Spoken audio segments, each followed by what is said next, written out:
No, I've actually I might have met Matt maybe once or twice, just like in passing, but really, yeah, I don't know him. I actually, when Matt left to become the head coach of Detroit, that's when Bill hired me, kind of like started bringing me, because I think Matt had always done his personnel and evaluation of the draft. So that's kind of the role he hired me into to begin with.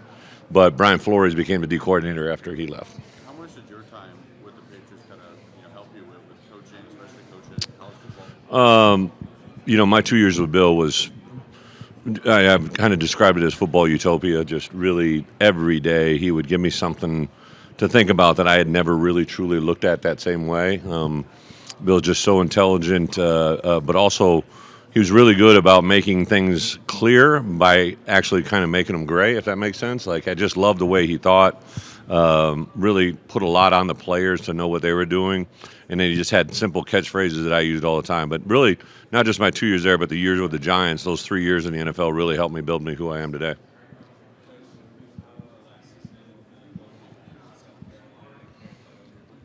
I didn't hear the first part. What? Yep.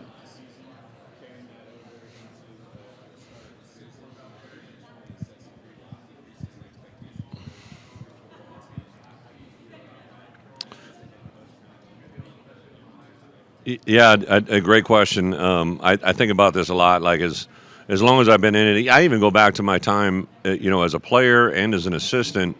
That last game, a bowl game, that you carry that with you all the way till the next year, right? No matter what you say, if you're coming back in that program, you carry that loss, or in our case, that win, that entire time frame, and it's a different feeling when you win, and especially if you win in a way that we did in that game against a really good football team. I think a lot of things, as crazy as this is, like if we had not won that game, I think the perspective on this season going forward would have been totally different than when we won it, right? I think everybody would have been 9-4 team. That's typical Illinois. Da da da da da. Whereas now everybody's got, because we return all those players, the expectation and the narrative around it is totally different. So I think it's important, though. Hopefully these guys have kind of echoed those same thoughts. I've really stressed since January when we got back in the building. There's not one touchdown, tackle, or turnover from last year that carries into this year. I really believe you earn expectations. I firmly believe that anytime, some people can give you expectations, but if they just throw them at you and give them to you, they don't last long. And by the way we've done it, by what we've done to earn it, I think that's a big part of where we're at. Yeah.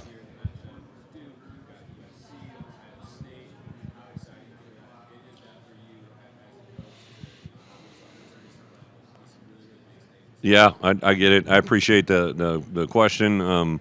But I think the only way we can attack those 4 games you just mentioned is to attack our opener. I get it. It's Western Illinois, then we go on the road to Duke, which I appreciate you mentioned is, in my opinion, a team that, just watching them on film, have a lot of respect for Manny and what they do. They got a new quarterback in, right? That guy last year was pretty good, but this guy's really good. I think that's going to be it. They moved their game up to Thursday before our game. To me, I think they did that for a reason. They wanted to get a 2-day advantage of prep on us, right? So a lot of different things happen there. We come back, play a Western Michigan, a MAC team, but then we go to Indiana, right? And I would tell you, I've been doing this a while. In my opinion, we didn't play Indiana last year, and we really didn't have a lot of crossover games, so I didn't get a chance to watch them very much. Usually in our conference, you get enough carryover from watching guys, even though you may not play them. I watch them. Really only, I believe, had 2 games that we had crossover film with Indiana on. So I did a deep dive into them in February, and just the way they play offensively, defensively, special teams. Siggs has been successful everywhere he's been, and I think it really reflects on watching them play. So I would argue that, in my opinion, that game is as big as the others. Obviously, USC carries the tradition they have, but we have a Cannon Trophy with Purdue. That game's always going to be crazy. And then we have the latest bye week in the entire conference. We don't have a bye week till week 8. Most everybody else has them in week 3, 4, 5, and 6. So we've got a long stretch before we get a bye week. And Game 7 is the defending national champs who have a roster that is as good as anybody in college football. So we got our work cut out for us.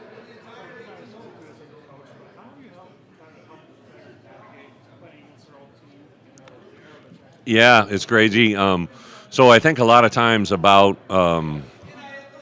things that you learn indirectly by going through your own experiences. So even though it's not the same, I remember when I went to Wisconsin, and the first time I was going to play against Iowa, right? And it was a really emotional deal for me. Now I let it become an emotional deal. I thought about it a lot. I talked to people, and I vowed to myself going forward that I wasn't going to do that again. It was just too much to do. So I really desensitized. So, like, if we're playing a easy one, right? We're going to Wisconsin, right? We got 3 players from Wisconsin. Those guys that week will not be allowed to talk to the media, right? And I'll really protect them from that moment, right? And actually kind of garner them from that.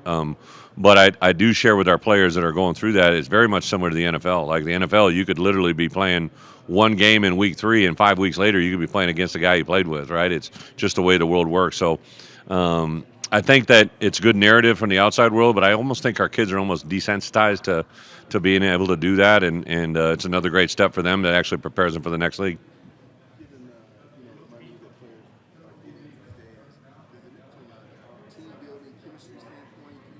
Is it tougher to get that when guys know, hey, this guy's making this and someone else is getting that? Yeah. So the question was, with the world that we're living in, with the portal and transfer and NIL and revenue share, is it basically a different time to build team building, right? Is that what you're asking? Is more challenging? So I've really always kind of, it's crazy, right? When I became a head coach in 2006, one of the things that I mandated back then was that every player in the spring semester had to do 4 hours of community service. And what I found as life evolved, now they weren't getting any payment for it. It was strictly just a reward for being a or for being a volunteer. Kids would start doing 6, 8, 10, and then they would do more in the summer or they do more in the fall, because once they learned how rewarding giving to the community or giving back was, that would come back at us tenfold. So when this whole collective started coming and we started having guys do community service, but they were getting paid for it now, it kind of almost taught them some of that through reinforcement again, like, hey, it's not what you have, it's what you give. And one of the biggest examples of that, we had a teen mom. My wife and I sponsor an event about 2 weeks before Christmas where we basically invite in, there's a group of teen moms in Champaign, about 75 young women that have children in their teens, right? And so we introduced it 4 years ago, and I had my players show up, and every mom had $200 to spend, right? But my guys would take them around the store with their child and navigate, and what ended up happening is they ended up getting to the checkout counter, and some people were, because some of my guys aren't great at math, right? Like they would be at $250 or $275, and our guys just whipped out their credit card, started helping them pay the remaining balance, right? And I kind of thought to myself, how many places would that happen, right? And then we had a backpack drive that my wife and I donated an X amount of dollars, and I think our players raised almost $5,000 to match it, right? Like, I don't say that happens everywhere, but I also know what happens in our building. We just had a 3-week run where as coaches we were out of the building, and I really had set up our guys. We have a 15-man Illini, it's called a leadership council. I'd really charged them with, hey, when we're gone for the next 3 weeks, you guys got to be the facilitators to grow this team better than anything we could do. So each side of the ball had 2 or 3 events where they organized and purchased. We might have helped get something arranged, but they did team bonding experiences with each other on their own without us being there. And I think that is very important. I think it's good awareness, but you can't force somebody to like each other, right? It's got to be a very natural involvement, but it's something that's very, very important.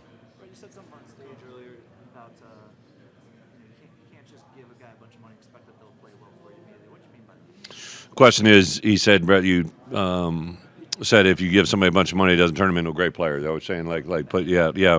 So what I think has happened, and again, I go back to my experience in the NFL. Free agency is kind of what it is, right? Like, we can say whatever we want, but like when a player enters the portal and when there was unlimited amount of money that could be given, many times kids would make decisions based on that, right? Like, who's going to give me the highest dollar? And there was a very real moment with me 2 years ago where I watched and evaluated a player that I not only could give them a scholarship, we could give them whatever we felt we could give.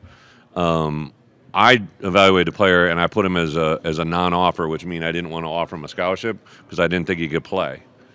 He signed to a school in another conference for $1.8 million, right? He never played. But he was coming from a place that he had started at, and whatever happened. So I think people fall victim, not only players, but I think coaches or personnel departments, because everybody else likes this guy. They think that if you pay him a certain amount of money, more than the other school, you're going to get him. He's going to be worth it. We at Illinois, I'm the sole decision maker when it decides what money's being paid. I have a check and balance on what I got to do, but I have a system that I go through, a building avenue that I go through, and we run it off with each other. But if I feel that someone's worth a certain amount of value, we'll offer that. If I don't, we won't match someone else's. And a lot of times, that leads to conversations where we're like not involved in recruiting you anymore. I said, well, then fine. Who's the next guy we're going to go to, right? So yeah, we kind of go through that, and I didn't mean there's no hidden message. I just know this, like in the NFL, just because you pay somebody $15 million doesn't mean they're going to pay like a $15 million player, right? Ryan, you said earlier that when you pay backups like starters, you have cultural issues. How, in your experience, 2 years of NIL, how have you seen that across the sport manifest? Yeah, I appreciate Ryan. I won't know the context of that, but I do think one of the things that is one of the most difficult parts to navigate is when you acquire players that you didn't recruit originally as high school players, right? Like we have signed 20 players every year in my program since I've been there for a reason. I believe we're a high school development program. But you look at our 3 players that are here, Luke and JC. JC's from the Bay Area. Luke's from Mississippi. Those 2 kids now, I almost forget that they weren't original recruits of ours. They bought into the way we do things, how we do things. But I would tell you that now neither one of those guys we didn't pay a lot of money when they first came in, right? Just because I believe if you do that, you're telling every other player that's there you're setting them up for failure, right? Now both of them make really good money now, but they came in and they proved it. You come in and prove and play winning football at Illinois, you're going to be getting taken care of as good as anybody. But coming in the door and I don't know you and you don't know me, we don't do that a lot.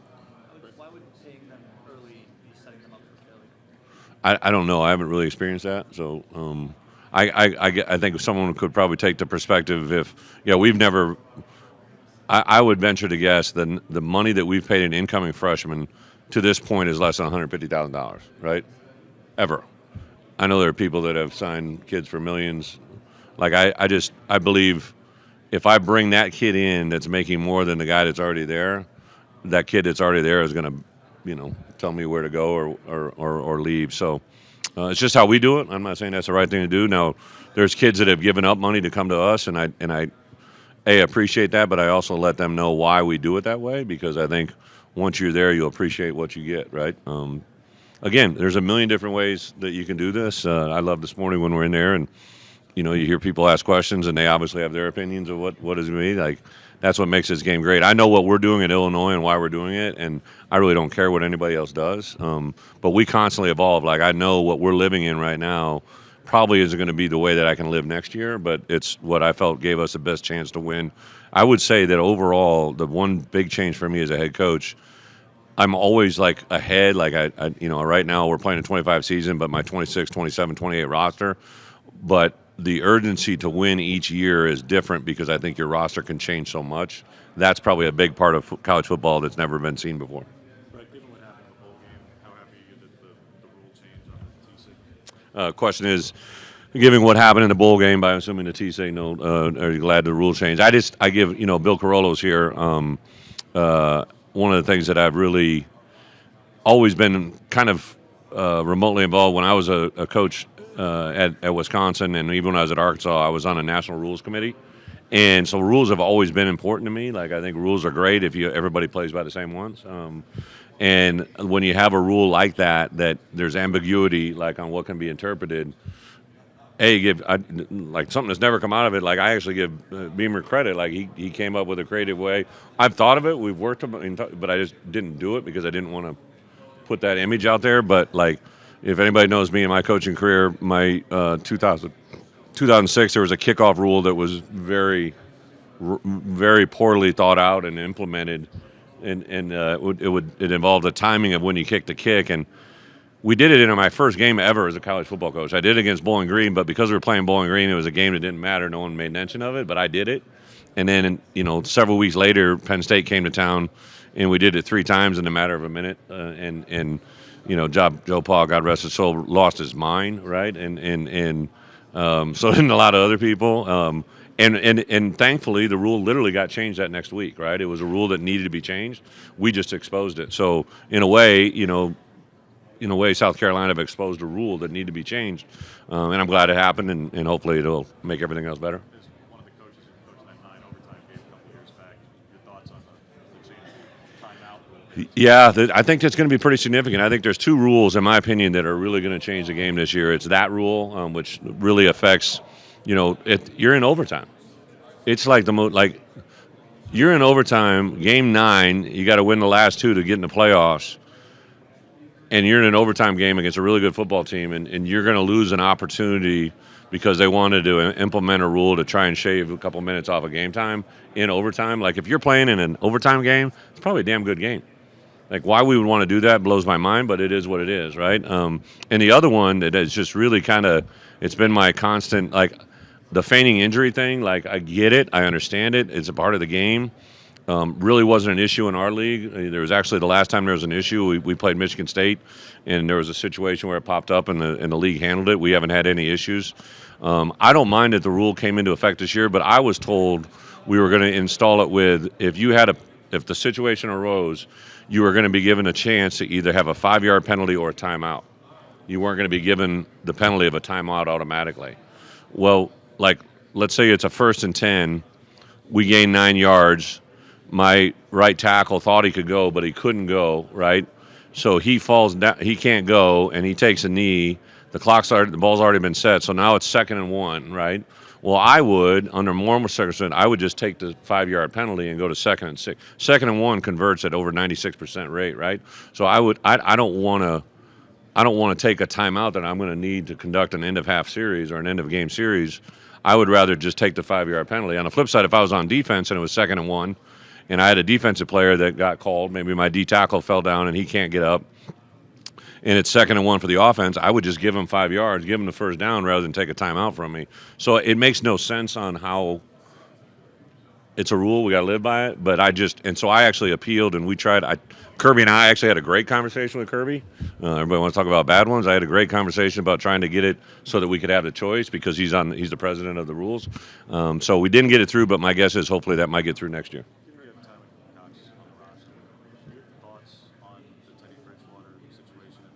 Yeah, I don't know. I know what you're talking about, but I don't know enough to comment. I got both brothers, and their dad actually coached at Northwestern last year, so I haven't got up to date on it. Kind of a cool story that I probably should have said on the big stage. We actually have 5 sets of brothers that play on our roster, so five sets of brothers are on our football. We have a 100-man roster team, and 10 of those guys are blood brothers. It's absolutely just awesome environment. So we have 2 guys from Miami Northwestern. What I've known of Teddy Bridgewater is who he is and what he represents. So it's unfortunate whatever he's going through. But been in Miami Northwestern many times. It's an awesome environment, awesome school. It's a very unique. If you've ever been to Miami Northwestern, it's a very unique environment setting. It's right in the heart of Miami.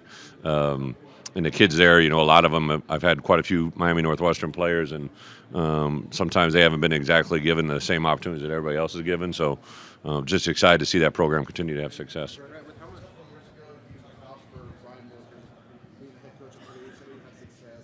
It didn't work out, obviously. What do you think that is, and what makes him a good defensive coordinator back in the States? I appreciate the question. I think you're taking some things out of context. But if you ask me what I think of Ryan Walters, right, like I didn't endorse him being a head coach. I wished him luck and let him do what he did, right? I think Ryan Walters, in my opinion, so I didn't know Ryan until I interviewed him as a head coach at Illinois. I brought him in, 2-day interview. I brought in 2 other guys as well. And the thing that impressed me about Ryan was his ability to speak on what he knew, his ability to kind of, in my opinion, put it in phrases and ways that apply and relate really well with our youth, right, with young kids. So I gave him the job, but then during the involvement over the next couple seasons, like he sees the game naturally well. There was a game, I think in our game, he actually called it both ways, offensively, defensively. I'm telling you, that is like rare air.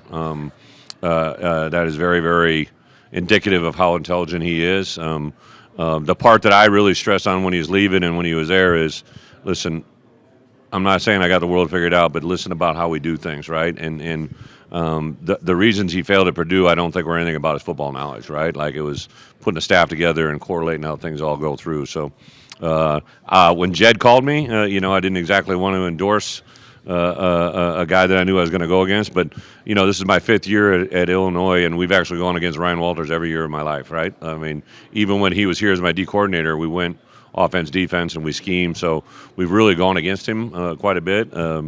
But he's extremely intelligent. I talked to Jed at spring meetings. I know he's very excited about where he is. So super excited for him. Listen, I got fired, right? I got fired when I was at Arkansas, and you have a moment where you have a lot of questions about what you do, but I just took a self-assessment of who I was, where I was, what I needed to do, and I said the next time I get my opportunity, I'm going to take the most advantage of it. And my guess is Ryan's going to take great advantage of his opportunity at Washington.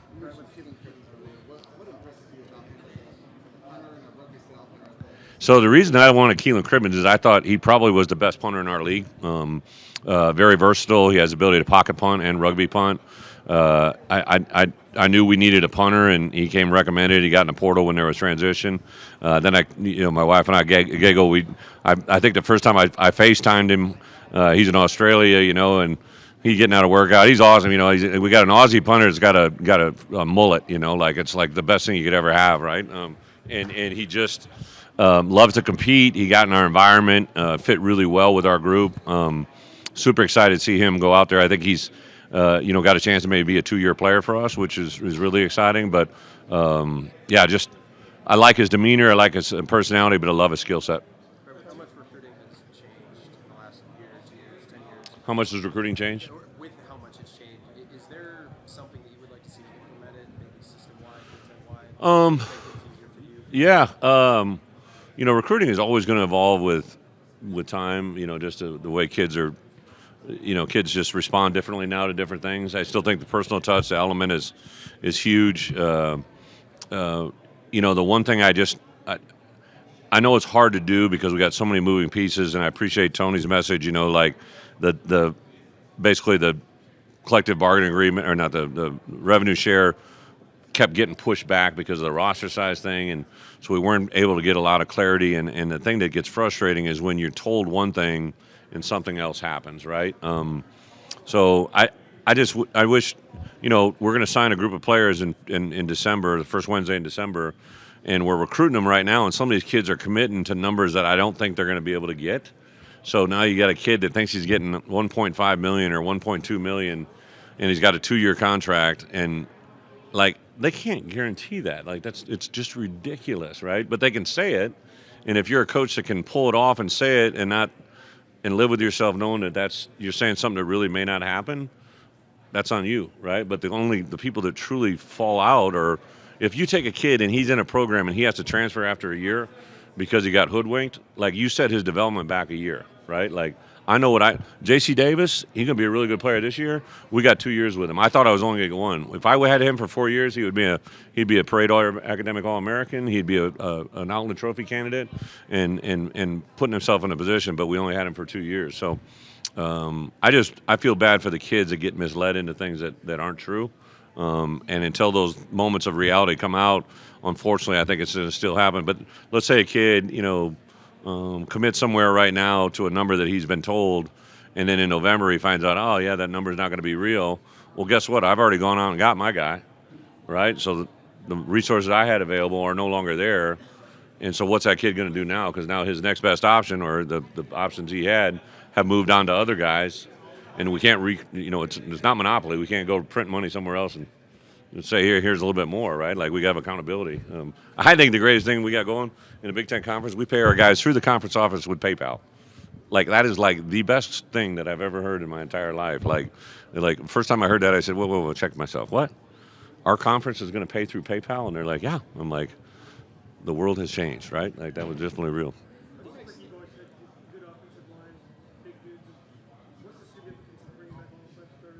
Yeah.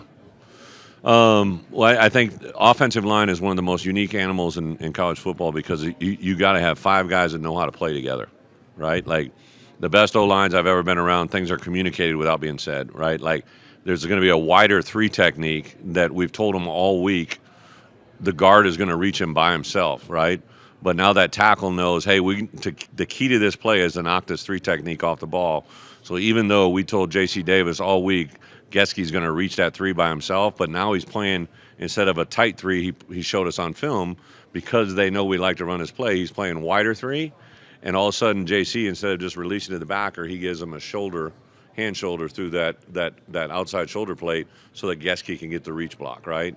Nobody said anything. They just know that it has to happen. And that's worth its weight in gold. The same thing happens with quarterbacks. Like a quarterback, Luke can look out and see a receiver, and he knows he's going to run a 5-yard slant, but now he's playing press man, so it's going to take him a couple more steps to get off the ball. Like, that communication takes place without anything being said. And offensive line has got to have that. And then I would say, and obviously you know that covering us, like our center is like he's like having Bart Miller on the field, right? Like Josh Kreutz is one of the most intelligent offensive linemen I've ever coached. Makes all of our calls. He gets us out of bad situations. He tells us things all the time that help us win games. Just the presence of him alone and his background, his knowledge, experience is priceless. Was totally unrecruited. I say this story all the time. You guys have heard it to follow. So Jack Daniels is a good friend of mine, right? So Jack was his coach, right? And Jack actually has a brother-in-law named Dan Good. Dan coached Xavier in basketball, and Dan and I have been good friends. Jack was pushing a little bit, but Dan hit me up. He's like, "Listen, I know you, and I know who you like and what you like. Come watch him play basketball," right? So it was COVID, and we couldn't recruit the way we did. I went and watched him play basketball, and I'm like, yeah, I'd love to have him, but I don't have a scholarship. We'd had given away all the scholarships we had. I said, but on the first day of class, if he'll come and pay his own way during the summer, on the first day of class, I'll get him a scholarship as soon as I can. So we brought him in. He plays a true freshman. He started against Michigan, and probably one of my favorite stories. And now his little brother plays for us, right? Just incredible work ethic, highly intelligent. You know, the Kansas game when he intercepted that pass and ran for a pick 6. Don't get into specifics, but that play was created and built in his mind because they gave us an indicator at number 2 who that player was, and every time he aligned in that spot, it was a short intermediate throw.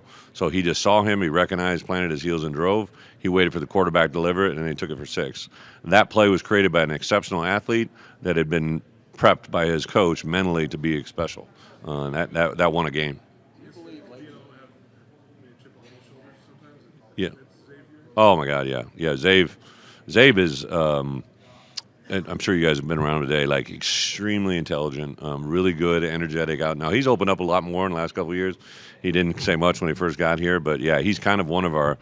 Of the 3 that are here today, he's definitely the most outgoing and energetic, and he's got a big chip on his shoulders. Like I think he's, because listen, I'm not comparing to Spoon, right? But I will compare this. Like Spoon came in with nothing and earned every minute of it, right? Like Xavier came in with nothing. No one, we did because we gave him a scholarship, but no one believed he could do what he's doing today, and I think he plays with that chip on his shoulder every day. Do you believe the quarterbacks in the Big Ten have to deal with different things, especially late in the season, compared to quarterbacks elsewhere in other conferences? That's a great question. I think it's not fictional. Like the Southeastern Conference, those kids play in pretty good weather all the time. I know they're going to get an occasional rain game, right? But yeah, we're going to get, we can get a snow game in September or in October. We can get 50-mile-an-hour wind games in the Memorial Stadium in November. We're the only conference that a quarterback and a kicker, right? The two guys that could be affected most by weather are kickers and quarterbacks. Obviously receivers, but we play in all 4 time zones. We play in all 4 all 4 seasons. Even though I get it, it's September, October, November, but we play in hot weather and cold weather. So I think that's a uniqueness. But I'm going to tell you who loves that is the NFL, right? So the 32 NFL teams, even though the Miami Dolphins, live in Miami, they play their last regular season game most of the time in the Northeast, right? Because the conference they're in. So those teams in the NFL, even though they may be a warm weather team, they know they play in cold weather environments, and when they have a quarterback that can play in all types of weather, that's a big deal. What format do you want to see the CFP? Yeah, no questions. First time you've asked me. All right. I think if I had my casting vote, and it's not just because I'm in the Big Ten and I listen to Tony Petitti, I think 16 is a sweet spot. I think we could get too much, but I really like the idea of a playing game. I do know this. Like I really honestly believe this, right? If there are 6 teams in the Big Ten that deserve to get in, I'd like to get them in. I would say this: if there's 6 teams in the SEC and they deserve to get in, I'd want them to get in, right? Like, and if there's a year when the Big Ten only has 2 teams that should get in the Big Ten, then only 2 teams should get in the Big Ten. Like I get it, right? But I do think that sometimes the number might be greater than 4. I think we should always have 4. When we added, like, I don't care what anybody says. Like, listen. I was in the SEC from 2013 to 2018. I had to fall out of bed every day and try to beat A&M, Alabama, Auburn, LSU, right, in my division, right? Oh, yeah, and then they gave me a crossover game with Georgia. Thank you, right, and a couple of Florida. I never saw Vanderbilt, and I never saw Kentucky, right? Funny how that works, right? The Alabama LSU game they always had a bye week before. Go figure, right? Like it's a different deal, which is fine, right? That's what they do. But I just mean this with all sincerity. The college football world the last 2 years is a different animal. Like you can't compare what happened 10 years ago you can't compare 5 years ago what's happening now. The roster, like literally, Josh is here. Like I have never done this. Like if we get a good kid to commit to us, I'll literally usually send them. There's a group chat with me and Josh and Roger and my chief of staff because I'll like look at this, right? Like we're getting this guy. I sent one because in a week span we lost 2 kids. One that I really wanted, right? But his final 5, it was us, Alabama, Penn State, like in Illinois. And then we lost another kid to an ACC school that we offered him, but I kind of wanted another kid more, right? But like who we're competing against, who we're beating, and who we're losing to is at an unprecedented level. And I'm not saying that's good or bad. I just know that that's real. So we can literally compete with anybody in our conference and any other conference. That I've never, even when I won 3 straight Big Ten titles at Wisconsin, I was never able to do that. I couldn't get in a battle with some of these schools. It would never happen. And kids want to go to the best opportunity now that the playing field is level. And that's why I hope as we move this thing forward, the more we can create a level playing field, I think it's the good of the game for everybody. The guys that don't want to see it change are the guys that don't want to see it change, right? That is very real. Like, listen, like I've been able to navigate this world for a while. Like, if I had an advantage over someone and I could keep it, I don't want to change, right? Like, so I think that's the biggest obstacle we got. As men, we always go back to what we know. Like, we always want to stay comfortable. My wife always laughs. I always sit in the same spot. I want to wear the same clothes. I want to wear the same pair of jeans. As men, we love to be comfortable, right? Women love to have many shoes and many different clothes and many different opportunities and move around a lot. But men always want to go back to what they know, and I think that's the biggest hurdle we got to overcome. Did you see the news this afternoon that the College Sports Commission approved the NIL go treating the collectives like normal business? Right. Did you see that? Yeah. What does that mean for you, and what does that mean for the college football world? Yeah, I appreciate the question. I don't know enough about what was said, but one of the overriding factors, I think, obviously, the collectives have opened up a world of college football we've never seen before, right? But as long as those collective payments, whatever they're going to be able to do, still have to go through the NIL go and pass the litmus test of like, hey, if a kid can make $1 million, I would want him to make $1 million, right? But if a kid's going to get paid $1 million and he really could only be paid $50,000, that's the stuff I think we got to stop, right? So as long as they have to go through that, I think that'd be a really good thing. What's that? Oh yeah. Yep. Yeah, absolutely. I would say the one thing that probably gets frustrating for us as a head coach is, I have 3 really good players here that I am not oblivious to the fact that somebody probably reached out to those guys, right? It is what it is. I do love the fact of us having some type of accountability because I just think, listen, I've worked really hard to get the job I've got. I got a contract that takes care of my family and I very, very well. I always tell my coaches, don't put me in a situation that I got to remove you because you're doing something that can remove me, right? And I just don't think everybody operates that way, so that's a little bit of thing. And the other thing that I would say, like, in the NFL, I remember my first year in the league, I had a player that was in free agency, and he called me. He's like, Coach, you're in New England, and I'm like, all right, yeah, like, it's great, it's awesome, I'll work with you, we go. And so I talked to somebody in the organization, and they're like, you moron. Like, you can't do that. I'm like, what do you mean? He goes, that's tampering. Like, we could lose draft picks. I'm like, oh, well, I didn't talk to him. Like, right, but like the one thing the NFL allows coaches or allows to happen is if you cheat or if you contact something in a time that they can't, then the repercussion is draft picks and fines. So I think anything, if somebody loses their job over tampering or somebody gets a hefty fine, I think that would change the world in a hurry.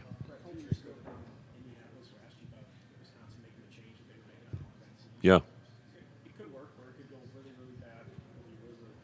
Mm-hmm. No, I don't know enough about what I know what happened, but Luke, I think I first met Luke when he first got done playing, and then Jen and I used to own a place down in West Palm, and he would always be down there during the summer, and I got to know him when he was at Cincinnati. Just have a huge amount of respect for him and who he is and what he is. Obviously, we compete against him this year. Listen, I made the change after my first year as a head coach at Illinois, right? Like, I'd known Tony for a long time, but I got him there, and it was just a situation I didn't think was going to go in the right direction, so I made a quick change. But sometimes those decisions are the toughest ones. I've hired within as much as I can. Josh and I talk about it quite a bit. I kind of want to always have a succession plan that's already in my building because I don't really want to. Sometimes when you wholesale change things, it can go in a way you don't want it to in a hurry. So I don't know enough. I appreciate the question. I know what you're saying, but I don't know enough to comment.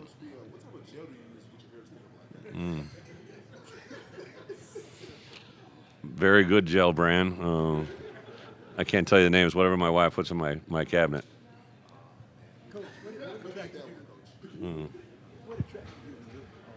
What attracted me to Luke Altmaier? So we were talking about this last night at dinner. When Luke went into the portal, we had actually gotten word. We had put in an appeal for Tommy DeVito to come back for play another year. We were told by the Big Ten Conference that he was going to be able to come back. And at that point, everybody told us when the conference says he can come back, the NCAA usually just rubber stamps it. So we proceeded through about 3 or 4 weeks, the end of the season and the beginning of December, that we were going to get Tommy DeVito back. I had a backup quarterback I felt really good about, so I wasn't in the portal world for a quarterback. All of a sudden, we get a notification that Tommy was going to be denied. Well, then we went through this 2 or 3 week window of like, well, do we want to fight it? If we fight it and we win, that's great. But if we fight it and we don't win, then we're really, out of luck. So we kind of just started a recruiting process. Luke's name was up, but one of the blessings in disguise, Luke is such a great kid. He stayed with his team through the bowl game because they needed him. And what that did is that allowed his decision process to be delayed. So we really didn't start recruiting him until the best 2 or 3rd week of December, maybe the last week of December. Set up a visit. He came up and visited us literally on like January 4th or 5th. Fell in love with whatever when he walked in the building. He's a tremendous man of faith. You could feel it right away. His mom and dad are actually very, very, down to earth. Dad had been in college football as a doctor, so he'd been around the game. But he just kind of had this calming presence around you. And crazy as this world works, I think now, 55 years of age, I've learned so much about. So many times you're shaped by the people you've been around that you don't even realize how much it means. So the video director at Ole Miss is a guy by the name of Matt Engelbert. None of you have ever heard of him, don't know who he is. He was a student video coordinator when I was a player at Iowa, and then I got hired as an assistant coach. He got hired as a full-time assistant video coordinator. Then he became the video coordinator. And then when I went to Arkansas, he had been at Iowa forever. I said, hey, I called, you need to change pace. So he came down and became my video coordinator. And then when I got let go, I called Ole Miss and their head coach, so they were in transition then. They hired him there, and then when Lane got the job, I called Lane. I said, hey, I'm not calling. I left him a message. Said, I'm not calling to tell you about a coach. I'm not telling you about a player. But you have a video coordinator who, in my opinion, is the best in the business. When he gets there, he'll have you set up right. Just tell him. And so he retained Matt and has kept him the whole time there. So when Luke got in the portal, I didn't call any coach. I didn't call anybody else. I called the video coordinator at the university at Ole Miss. And I said, Matt, what can you tell me about Luke Altmaier? And he's like, are you kidding me? I'm like, no. He's like the greatest kid on our team. He goes, I think he's a good quarterback, but he's the coach of my son's baseball team. And I know what kind of person Matt Engelbert is. And when he told me that, that automatically put me in a trajectory to just like do what we got to do to get him. And thankfully, he chose us, and it's obviously worked out fairly well. 4 minutes left in this. 3 weeks that the CSC has been around. Has any Illinois player lost a deal, been denied a deal? You know, great question. I don't know. I don't think, not that I'm aware of, but we don't have a lot of our stuff was the entry level stuff with EA Sports and stuff like that. We kind of took care of that stuff proactively, but during we're going to be back with our guys this week, and then they go home for a week, and then during fall camp, we're going to really make sure all the things are registered, what we need to get done. When you were in the NFL, they went from 16 to 17 regular season games. Yeah. They're on their way to 18 over Yeah. 20 weeks. With all this talk of now it's revenue share combined with how many league games should there be, which helps the selection process and all of it and all this stuff. Yeah. Do you think college football should expand the regular season to 14 games and everybody gets to 9 league games? The only reason the only reason I say no is that there's one distinct difference between college and pro football, which is extremely huge, and no one's talking about it.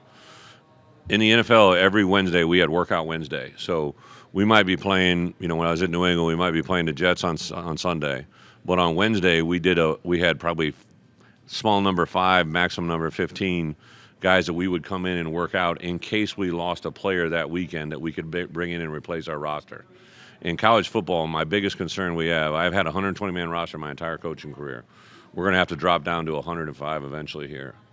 When we have players that are lost for the season or they're out for a significant, you can't just go find another player to bring in and replace them, right? They got to come from within your roster.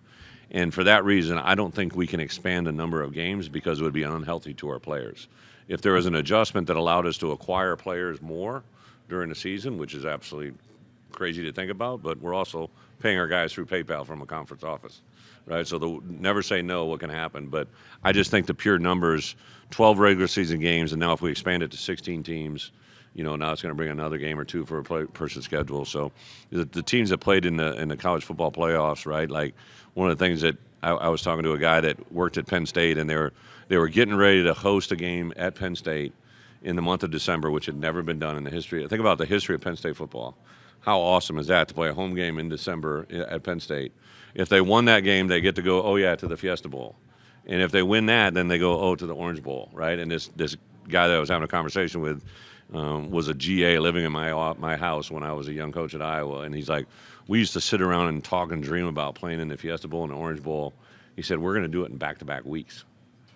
Like, that's crazy to think about, right? Like, so I don't think we can expand much more because it just taxes our players in a way that's not safe for them. Be the last one here. Defensively. Yeah, good question. So at the end of the year, one of the things I think really happened with Aaron Henry during the evolution of last year is I always talks about maximize your players' strengths and minimize their weaknesses. And I think Aaron, especially as the year went on, after the 2 bye weeks, I really asked him to do a deep dive into third down because, one of the things that was very clear to me is when we had certain guys engaged in a pass rush, they were really hard to block. Now, a lot of that stems from their abilities, but you have to have the ability to cover behind. And as we got better in our secondary, that unlocked some things up front. And then third down, to be honest, like one of the things that is unique to college football is if they want to go right to line of scrimmage, it's almost impossible for you to sub. So you got to have a team that, will allow you to sub, or you got to be in a position in the field that you can sub. And that's a little bit of a difficult balance. Thank you, guys. Thank you. Appreciate it. Thank you. Absolutely. Coach, you